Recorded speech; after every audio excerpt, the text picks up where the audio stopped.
Hello, my name is Aaron. I do rants and reviews, and this is a pair of Skullcandy Uproar wireless headphones.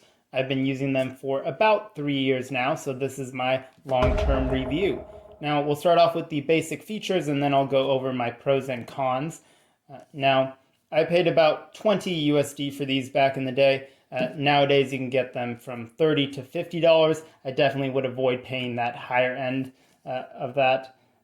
As far as features, you get your volume up and volume down buttons, as well as a middle play pause button.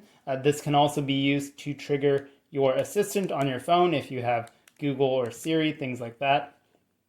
On the bottom, we get a micro USB port, which is a bit dated by today's standards, but they've been making these same headphones for years now, so it makes sense that they have not updated that mold. If by some off chance you don't happen to have one, you do get a cable in the box, so there's that. Notice that you don't get a headphone jack port, so you have to use these wirelessly if you can't just use them as normal headphones.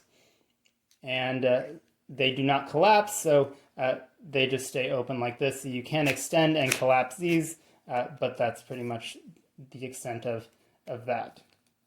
Now, starting off with the first thing I like about it is the sound quality. These are pretty good, especially for the price point. Definitely good bass, good sound overall, and reasonably comfortable, but more on that later. I also like the fact that they are wireless, and the battery life is excellent.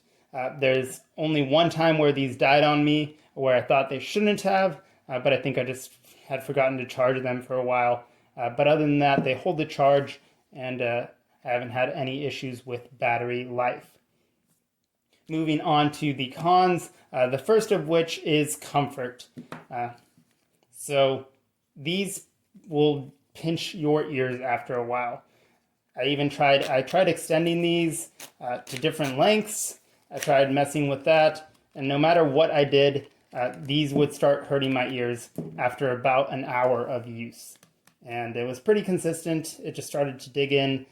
So I don't know if this is just cheap foam or what, but it's rather uncomfortable to wear these for prolonged periods of time. The next thing here is just the quality of the components here and materials. They're not great. As you can see here, this is already starting to flake.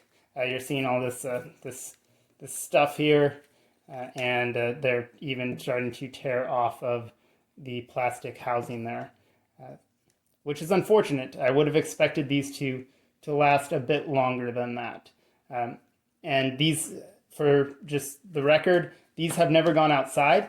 These have just always been my computer headphones, so they have never left the house, and they still are looking pretty battered. Maybe they're just not meant to last that long, given that they are cheap headphones, but I was rather disappointed with that quality there, and that's honestly probably the reason I will not be getting a second pair. Which brings me to a final comment just about the Bluetooth. Now, I don't know if this is a con necessarily, because I wasn't able to confirm if this is a Windows issue or a headphone issue, but I did have to manually connect these to Windows every time I use them. It would say paired, but I would have to go into settings on Windows and manually connect them every time to make it work, which is rather frustrating. So there's that. Now I am looking for a replacement pair, maybe some over-ear headphones. So if anyone's got good recommendations for a good set of over-ear headphones that are reasonably priced, go ahead and throw them in the comments. I'll take a look at that. And those are my thoughts on the Uproar wireless headphones. And I hope to see you again in another video. Take care. Bye.